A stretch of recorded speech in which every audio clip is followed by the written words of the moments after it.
My daughter's teacher encouraged kids to call her broken robot because of her stutter. When I tried to hold him accountable, he laughed and said, if she can't handle a little teasing, life's going to eat her alive. I didn't say a word. That was 2 months ago. I stayed silent. That was 8 weeks ago. This morning, he had to be escorted out of his office. I still remember the day my daughter came home from elementary school crying her eyes out. Her little face was completely red and swollen, and it absolutely broke my heart. I asked her what was going on, keeping my voice steady and calm.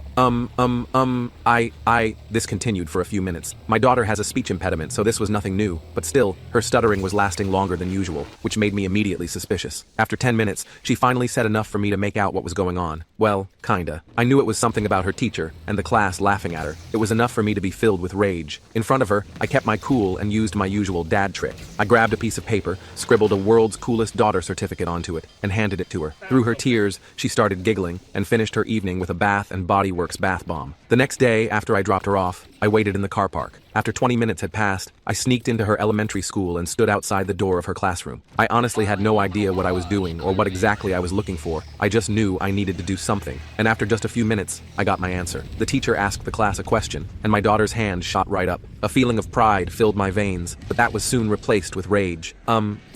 300 and... She struggled to get the words out, but it was clear she knew the answer. But instead of encouraging her, the teacher chuckled. Suddenly, the entire room broke into laughter. "Hey Zoe, maybe you should use your words," someone heckled. "She sounds like a broken robot," someone else said tauntingly. It took everything in me not to burst right through the door and start throwing hands, because I knew that would embarrass her. So instead, I continued observing. Tears started streaming down my daughter's face, and the teacher said, "Okay, let's move on," with a massive smirk plastered on his face. That's when my cover was blown, because my daughter ran out to try and make a beeline towards the bathroom. But I stopped her, and she ran into my arms. I held her so tight she could barely breathe, and I immediately felt her little shoulders loosen up. I put her down, and she tightly held my hand as we marched to the principal's office. When we walked in, he looked confused, and I could immediately tell that he wasn't aware of what was going on. So I laid it out for him. "A member of your staff has been encouraging bullying towards my daughter." My tone was cold, straight to the point. I expected to notice some sort of urgency or shock in his face, but instead, he just sighed. "What is it for?" "Her speech impediment," I responded. "Well, she should probably get it fixed then." My hand that wasn't holding my daughter's tightened so hard my knuckles turned completely white. I was about to say something, but that's when I noticed the school calendar on his desk. There was an event scheduled for Friday that week, the school talent show. That fact was enough for me to walk away from the situation because I began to hatch a plan. You see, I worked as a general at a military base. None of the parents or teachers knew this because it usually garners a lot of attention, something I wanted to avoid. But I was about to shove it down their throats. I let my daughter stay home from school until the day came. Fast forward to Friday. My daughter was due to perform a poem, and she was begging me to let her pull out. "No, sweetie pie, you gotta show them who's boss," I'd tell her. I knew she was going to get bullied, laughed at, made fun of, but I wanted that. In fact, the more they teased her, the happier I'd be. So when she had just finished her first sentence, and someone yelled, "Hey, are you loading or something?" I smiled, because that's when 6 military trucks pulled up outside, and soldiers began to fill the auditorium. Everyone sat there frozen, not knowing if this was organized by someone else. As Zoe locked eyes with me, I told her to continue. She kept stuttering, but this time the room was silent, except for her teacher who couldn't help but burst into laughter. In response, one of my soldiers marched straight towards him and stared him down until he felt too stupid to say anything else. As soon as my daughter finished, they all filed out and left. Everyone's heads turned to look at each other, and the auditorium was flooded with muffled confusion. This was then followed by a slow, controlled round of applause. Some people were even cheering. Meanwhile, the teacher looked like he was about to tear the room apart with anger. This made me even more amused, and a sense of joy filled my stomach. First, thought the story had ended, but really, it was just beginning, because it turns out that teacher, Mr. Evans, had an ace up his sleeve, one that threatened to ruin me and my daughter's lives forever. People were looking at each other, at the doors, at Zoe, trying to figure out what had just happened. Principal Wilson was on his feet now, looking around wildly. Mr. Evans just sat there, his face a mixture of confusion and embarrassment. Zoe practically ran off the stage and back to me. I wrapped her in a huge hug, lifting her off her feet. "You did it, kiddo! You were amazing!" She was beaming. "Did you see their faces? Nobody laughed at me. Nobody will ever laugh at you again," I promised. We stayed for the rest of the show, though I barely paid attention to the other acts. I was too busy watching Mr. Evans, who kept glancing back at us with barely concealed anger. Good. Let him be angry. As long as he never messed with my daughter again, I didn't care. After the show, several parents came up to congratulate Zoe on her poem. A few gave me curious looks, clearly wondering about the military presence, but no one directly asked. Small-town politeness, I guess. As we were leaving, Principal Wilson intercepted us at the door. He had this fake smile plastered on his face. "Mr. Mitchell, could I have a word with you in my office on Monday morning?" "Sure thing," I said cheerfully, looking forward to it. The weekend was great.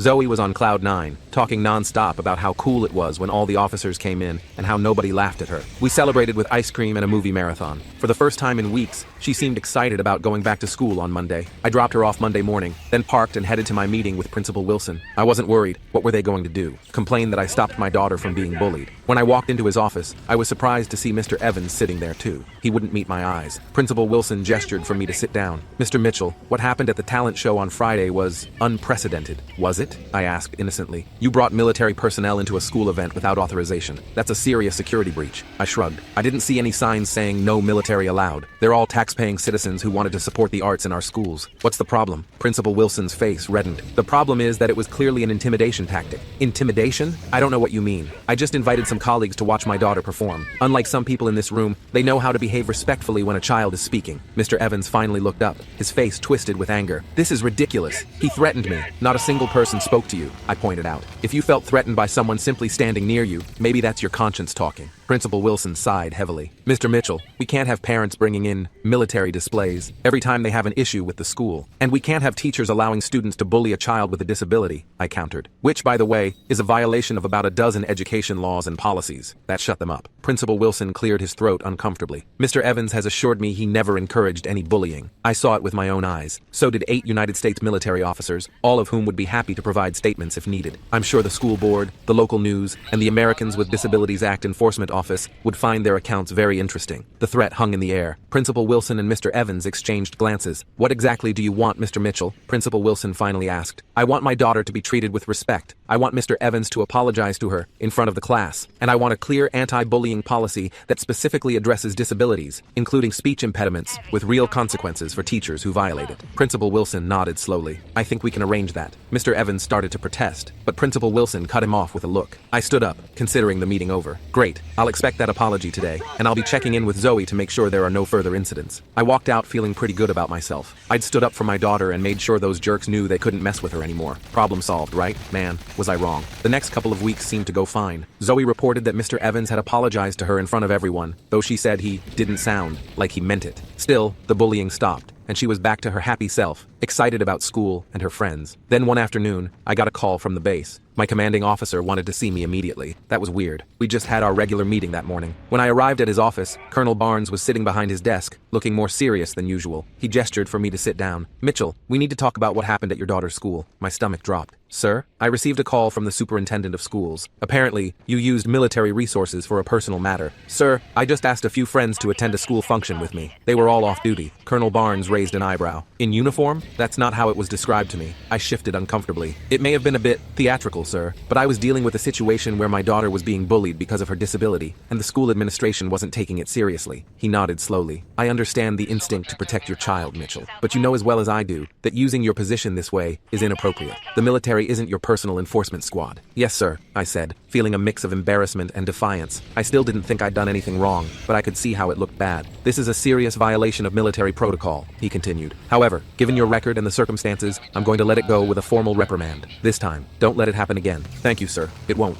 I left his office feeling relieved but also uneasy. I hadn't fully considered that there might be professional consequences for what I'd done, but at least it was over now, or so I thought. The next morning, I dropped Zoe off at school as usual. She seemed fine, excited even, chattering about a science project they were starting that day. I headed to work, put the whole thing out of my mind, and focused on my actual job. Around lunchtime, my phone rang. It was a number I didn't recognize. "Hello? Mr. Mitchell? This is Sarah from Westlake Elementary. There's been an incident involving Zoe. We need you to come to the school right away." My heart started racing. "Is she hurt? What happened?" "She's not injured, but it would be better to discuss this in person." "How soon can you get here?" 20 minutes, I said, already grabbing my keys. I made it in 15, breaking probably a dozen traffic laws on the way. When I rushed into the school office, the secretary directed me to a conference room down the hall. Inside, I found Zoe sitting alone at a big table, looking small and scared. When she saw me, she burst into tears. I immediately went to her and pulled her into a hug. "What's going on, sweetie? Are you okay?" Before she could answer, the door opened, and Principal Wilson walked in, followed by a woman in a suit I didn't recognize. "Mr. Mitchell, thank you for coming so quickly," Principal Wilson said. "This is Ms. Taylor from Child Protective Services." My blood ran cold. CPS? What the hell is this about? Ms. Taylor stepped forward, her expression professionally neutral. "Mr. Mitchell, we received a report expressing concern about possible intimidation tactics being used in front of your daughter." I felt like I'd been punched in the gut. "What? That's ridiculous. Who would say something like that? Ms. Taylor glanced at Principal Wilson, who suddenly seemed very interested in his shoes. The report was anonymous, she said, though her tone made it clear she knew exactly who had made it. But it detailed an incident where you allegedly used military personnel to create an intimidating environment at a school function. I couldn't believe what I was hearing. I was protecting her. The school wasn't doing anything about the bullying, so I took matters into my own hands by potentially making an entire auditorium of children uncomfortable with an unexpected military presence, Ms. Taylor asked, and using your daughter as the centerpiece of this display? Put like that, it did sound bad, but that wasn't how it happened at all. I didn't intimidate anyone, I insisted. I just wanted to make sure no one laughed at her while she was performing. Ms. Taylor made some notes on her tablet. Mr. Mitchell, I understand you're a single father. Is that correct? Yes. Her mother left when she was 3. And you work full-time as a military officer? A high-stress position that likely involves long hours? I saw where this was going and felt sick. I make it work. Zoe is well taken care of. Ms. Taylor turned to Zoe, her voice softening. Zoe, can you tell me how you felt when all those officers came into your school? Zoe looked at me, then back at Ms. Taylor. I was scared at first, but then I felt safe. Nobody laughed at me. Did you know your dad was going to bring military officers to your school? Zoe shook her head. Not exactly. He just said to trust him. Ms. Taylor made another note. And how did you feel when the other kids and your teacher laughed at you before? Zoe's eyes welled up again. Really bad. Like I wanted to disappear. Ms. Taylor nodded sympathetically, then turned back to me. Mr. Mitchell, I'm not making any determinations today. This is just a preliminary interview, but I do need to conduct a home visit and speak with you privately as well. Fine, I said, trying to keep my voice steady. Whatever it takes to clear this up. She scheduled the home visit for the next day, then left. Principal Wilson mumbled something about Zoe being excused for the rest of the day and practically ran out of the room. I was furious. This was clearly retaliation from Mr. Evans or Principal Wilson or both. They couldn't handle being called out for their behavior, so they were trying to paint me as an unfit parent, and they were using Zoe as a pawn in their game. On the drive home, Zoe was unusually quiet. Finally, she asked in a small voice, Dad, am I going to have to go away, like Mom did? My heart broke. No, sweetie, absolutely not. This is just a misunderstanding. That lady is just doing her job, making sure you're okay. And you are okay, right? She nodded. I'm okay when I'm with you. That night, after Zoe went to bed, I sat at my kitchen table trying to figure out what to do. The CPS visit didn't worry me too much. Our house was clean, there was food in the fridge, and Zoe was obviously well cared for. But the fact that someone had made this report at all was deeply concerning. How far were they willing to go to get back at me? I decided to call my friend Linda, who worked as a family lawyer. I explained the situation, trying not to sound as panicked as I felt. First of all, take a deep breath, she said after I finished. CPS gets false reports all the time. They're trained to recognize when someone's using the system for retaliation. But what if they don't? What if they decide I'm some kind of military nutjob who's endangering his kid?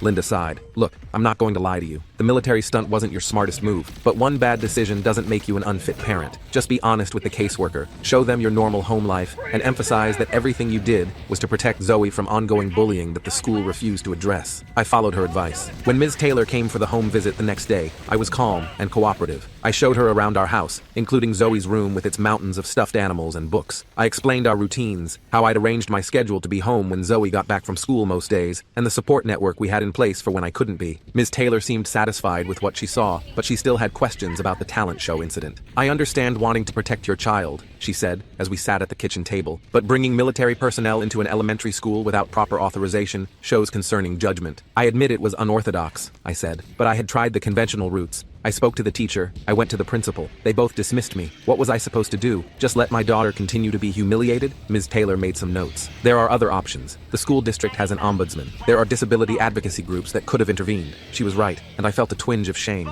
In my anger, I'd gone straight to the nuclear option without considering alternatives. I made a mistake, I admitted. I was angry and wanted to make a point, but everything I did was to protect Zoe, not to harm her or anyone else. Ms. Taylor nodded. I believe you, Mr. Mitchell, and from what I've seen today, Zoe appears to be thriving in your care. Despite the challenges of single parenthood, I'll be recommending that this case be closed without further action. Relief washed over me. Thank you. After she left, I sat on the couch feeling drained. The CPS investigation might be over, but I still had a problem. Someone at that school had it out for me and Zoe, and I had a pretty good idea who it was. The next day, I decided to go straight to the source. After dropping Zoe off, I marched to Mr. Evans's classroom. School had just started, so the kids were all inside. I knocked on his door. He opened it, and his face immediately hardened when he saw me. Mr. Mitchell, class has started. If you want to speak with me, you'll need to make an appointment. This will only take a minute, I said, keeping my voice low. I know it was you who called CPS. His expression didn't change, but a slight twitch in his jaw told me I was right. I don't know what you're talking about, he said stiffly. Listen carefully, I said, stepping closer. I made a mistake with the talent show, I admit that. But if you ever try to use the system to separate me from my daughter again, we will have a serious problem. And that's not a threat, it's a promise. Mr. Evans's eyes narrowed. Are you threatening me, again? Because that worked out so well for you last time.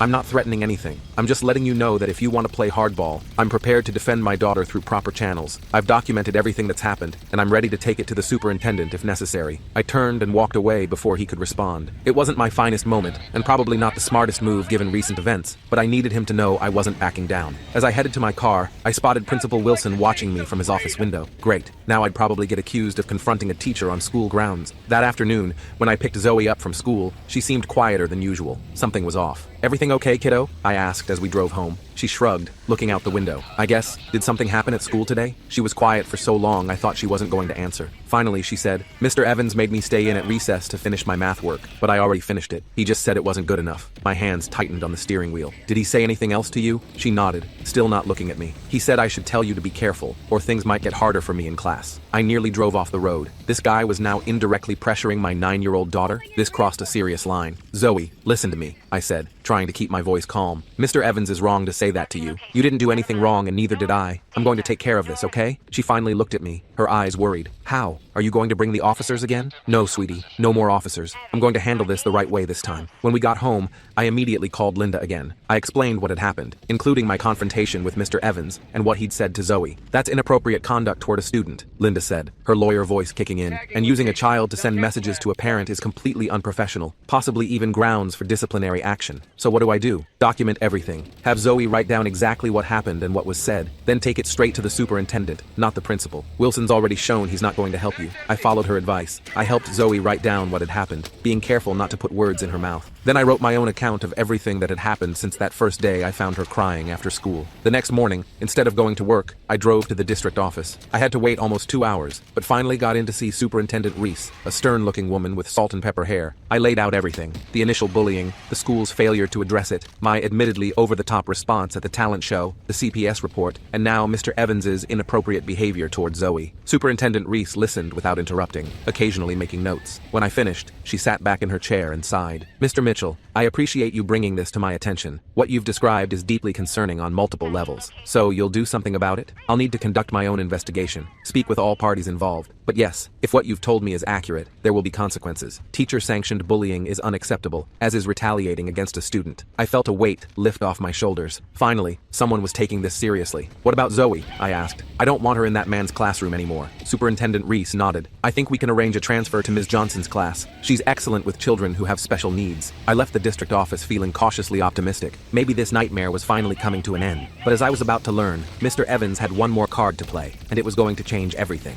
The next day, I got a call from Superintendent Reese, asking me to come back to her office. I figured she had updates on the investigation, so I rearranged my schedule at work and headed over. When I walked in, her expression was grim, which immediately set off alarm bells in my head. Mr. Mitchell, please sit down, she said, gesturing to the chair across from her desk. We have a situation. My stomach dropped. What kind of situation? She slid a folder across her desk. Mr. Evans has filed a formal complaint against you. He's claiming you've been harassing him, and that the military display was actually an attempt to intimidate him specifically because of a personal vendetta. I opened the folder and started reading. The more I read, the angrier I got. This guy had completely twisted everything that happened. This is BS, I said, tossing the folder back on her desk. He's the one who's been harassing my daughter. Superintendent Reese held up her hand. I understand you're upset, but there's more. She pulled out another document. He's provided a recording from yesterday morning. You went to his classroom and made what could be interpreted as threats. Damn. I had completely forgotten about school security cameras. I didn't threaten him. I just told him to stop messing with my family. The recording doesn't have audio, but he claims you said, and I quote, "If you want to play hardball, I'm prepared to defend my daughter." That could be construed as a threat. I ran my hand through my hair, frustrated. Okay, I shouldn't have confronted him, but you have to understand, this guy called CPS on me, and then intimidated my 9-year-old daughter. I'm taking those allegations very seriously, she assured me. But Mr. Evans has also raised concerns about your judgment. My what? He's suggesting that your military background combined with the stress of single parenthood has made you reactive. He's pointed to the talent show incident as evidence. I couldn't believe what I was hearing. This snake was trying to paint me as some unstable military officer who might snap at any moment. It was such a cheap, stereotypical play that I almost laughed. almost. So what happens now? I asked, trying to keep my voice steady. The school board will need to review all the evidence. In the meantime, I've approved Zoe's transfer to Ms. Johnson's class, effective immediately. That was something, at least. And Mr. Evans? He'll continue teaching while the investigation proceeds. That's standard protocol. I wanted to argue, but I knew it wouldn't help. Fine. Is there anything else? Just try to keep your distance from Mr. Evans, for everyone's sake. I nodded and left, seething. This guy was playing dirty, and somehow I was the one being treated like the problem. On my way out of the building, my phone rang. It was Linda. How'd it go with the superintendent? She asked. I filled her in on everything, including Morgan's counter-complaint and the security footage. That sneaky bastard, Linda said when I finished. He's trying to flip the script on you, and it's working, I said, getting into my car. What do I do now? You need witnesses, she said immediately. Other parents, other kids who've seen Morgan bullying students or behaving inappropriately. You can't be the only one who's noticed. She was right. I'd been so focused on protecting Zoe that I hadn't thought about building a broader case against Morgan. How do I find them? It's not like I can just walk up to random parents and ask if their kids are being bullied too. PTA meeting, Linda said. There's one tomorrow night. Go, mingle, drop some hints about concerns with certain teaching methods. See who bites. The PTA meeting was being held in the school cafeteria. I felt awkward as hell walking in there. Most of the parents seemed to know each other already, chatting in little groups while setting up folding chairs. I spotted a few dads and gravitated toward them, figuring that was my best shot at breaking the ice. First time, one of them asked as I approached. He was a tall guy with a friendly face. That obvious, huh? He laughed. I'm Michael. My daughter's in 4th grade. Jason, I said, shaking his hand. My daughter Zoe's in 3rd. Oh, Zoe. My daughter Casey mentioned her. She just switched to Ms. Johnson's class, right? I nodded, surprised. Yeah, just yesterday actually. Casey was pretty excited about it. Said Zoe seems nice but was having a rough time in Mr. Evans' class. This was my opening. Yeah, we had some issues with his teaching methods. Michael's expression darkened slightly. Join the club. That guy's a piece of work. My heart rate picked up. What do you mean? He glanced around, then lowered his voice. Let's just say Casey was in his class last year, and it wasn't a great experience. The guy plays favorites like you wouldn't believe, and if your kid doesn't fit his mold of a good student, they're in for a rough year. Did he ever? I hesitated, not wanting to lead him. Did Casey ever have problems with him specifically? Michael sighed. She has dyslexia. Morgan made her read out loud constantly, even though her IEP specifically said not to put her on the spot like that. When we complained, he said she needed to get over it, and that we were coddling her. Bingo. Did you report him? To Wilson? Yeah, fat lot of good that did. They're fishing buddies or something. Wilson just said Morgan had high expectations and was pushing students to excel. By the end of the meeting, I talked to 3 more parents with similar stories. One mom's son had ADH and was constantly being punished for not sitting still. Another parent's daughter was made to stand in the corner for asking too many questions. And one dad told me Morgan had made fun of his son's accent. The family had moved from the Philippines the year before. None of them had gone further than complaining to Principal Wilson, who had brushed them all off, and none of them knew about the others' complaints. They'd all felt isolated, like they were the only ones having issues. I got their contact information, and, with their permission, passed it along to Superintendent Reese the next day. She seemed genuinely surprised by the pattern that was emerging. This is concerning, she admitted. I'll need to interview all of these parents. There's more, I said. I think Principal Wilson has been covering for Morgan. All of these parents complained to him, and he dismissed them. Superintendent Reese's expression hardened. That's a serious allegation, Mr. Mitchell. It's the truth, and I bet if you dig deeper, you'll find even more cases. She promised to look into it thoroughly. I left feeling better than I had in weeks. Finally, things were moving in the right direction, or so I thought. 2 days later, Zoe came home from school looking upset again. What's wrong, sweetie? I asked, immediately concerned. Everyone's talking about me, she said quietly. They're saying you're going to get Mr. Evans fired, and it's all my fault. My blood boiled. Who's saying that? Just kids. They said their parents were talking about it. I pulled her into a hug. None of this is your fault, Zoe. Mr. Evans is responsible for his own actions. But what if he does get fired? Everyone will hate me. They won't hate you. And even if some kids are mean about it, that doesn't mean you did anything wrong. She didn't look convinced, but she nodded anyway. I tried to distract her with pizza and a movie night, but I could tell she was still worried. The next morning, I got another call from Superintendent Reese. Mr. Mitchell, I need you to come to my office immediately. There's been a development. Her tone made my stomach clench. What kind of development? It's better if we discuss it in person. When I arrived, she wasn't alone. There was a man in a suit I didn't recognize sitting next to her desk. Mr. Mitchell, this is Mr. Thompson from the school board's legal department, she said, her expression grave. That couldn't be good. What's going on? Mr. Thompson cleared his throat. Mr. Mitchell, we've received some concerning information. Mr. Evans has provided us with emails that appear to show you discussing plans to, quote, destroy his career with several other parents. What? I was genuinely confused. I never sent any emails like that. He slid printouts across the desk. They looked like emails from my personal account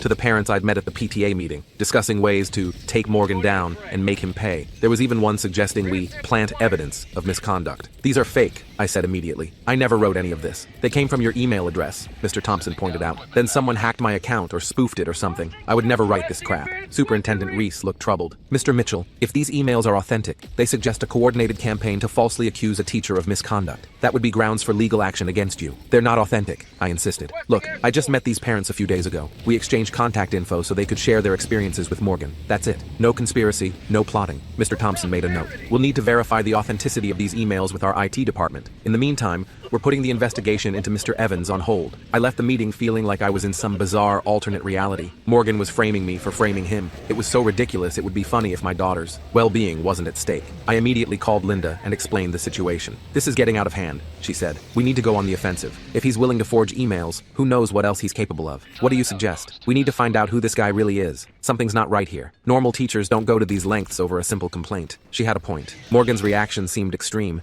even for someone worried about losing their job. I spent that night doing some digging online. I started with basic searches of his name, but didn't find much beyond the school website and some old social media accounts that hadn't been updated in years. Then I had an idea. I called Rodriguez, my friend from the base. Hey, I need a favor, I said when he answered. Can you recommend someone who could do a background check on someone for me? It's personal, not official. There was a pause. I know a private investigator who's reliable and discreet. Former military intelligence. I'll send you his contact info. 2 days later, the investigator called me with his findings. Mr. Mitchell, you're going to want to see this. He came by my house that evening with a folder of documents. Your Mr. Evans has an interesting history. His real name is Charles Morgan. He didn't change it, but he did leave his previous school district under questionable circumstances. What kind of circumstances? I asked, taking the folder. At his previous school, he was accused of discriminatory behavior toward students with disabilities. Nothing was ever proven conclusively, but there were multiple complaints. The school district let him resign quietly rather than pursuing termination. I flipped through the documents, my anger growing with each page. So he's done this before. Looks like it. And there's more. He was married to a woman named Karen who filed for divorce around the same time. In her petition, she mentioned emotional abuse and concerning behavior toward vulnerable students. Jesus, I muttered. Can we use this? The divorce records are public. The complaints from the previous school might be harder to access officially, but I included contact info for the former principal there. Might be worth a call. I thanked the investigator and immediately called Linda to update her. She was ecstatic. This changes everything, she said. If we can prove he has a pattern of targeting vulnerable students, the current complaints become much more credible. The next day, I called the former principal, a woman named Susan Miller, who was now retired. When I explained the situation, she was initially hesitant to talk. We had a confidentiality agreement as part of his resignation, she said carefully. I understand, I replied, but my daughter has a speech impediment, and Morgan has been encouraging other students to mock her. She's 9 years old. There was a long pause. That sounds familiar, she finally said. Look, I can't officially comment on personnel matters, but hypothetically, if a teacher had shown a pattern of targeting students with disabilities, especially speech issues, and if that teacher had been allowed to resign rather than face an investigation, well, that might be something a current school district would want to know about. It wasn't a smoking gun, but it was enough to take back to Superintendent Reese. I compiled everything I had, the documents from the investigator, notes from my conversation with the former principal, and statements from the parents I'd met at the PTA meeting. When I presented it all to her, Superintendent Reese looked genuinely shocked. This is disturbing, she said, flipping through the file. If even half of this is accurate, Mr. Evans should never have been hired here. And the emails he claimed I sent? Our IT department already determined they were forgeries. The headers show they were created using a spoofing service. I felt a wave of relief. So what happens now? Mr. Evans will be placed on administrative leave pending a full investigation, and Principal Wilson will have some serious questions to answer about his hiring practices and handling of complaints. 2 weeks later, the school board held a special meeting.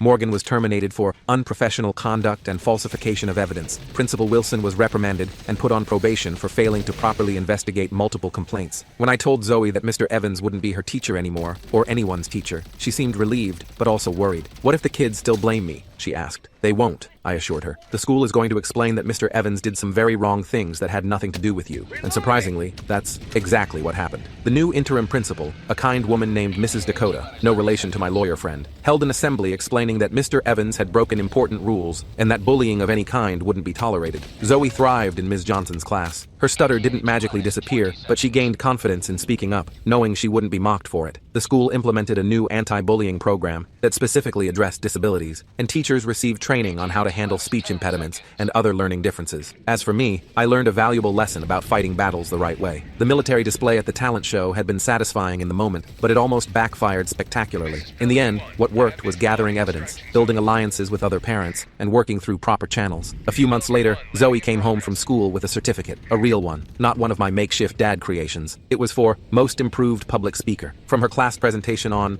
what else? Butterflies. Ms. Johnson said I did the best job explaining metamorphosis, she told me proudly. And nobody laughed, even when I stuttered. I hung that certificate on our fridge, right next to my handwritten, World's Coolest Daughter Award. Every time I look at them, I'm reminded that sometimes the best way to fight for your kid isn't with a show of force, but with persistence, evidence, and a refusal to back down when they're being wronged. Oh, and I never did tell my commanding officer about that second investigation into Morgan. Some things are better left unsaid, especially when they work out in the end.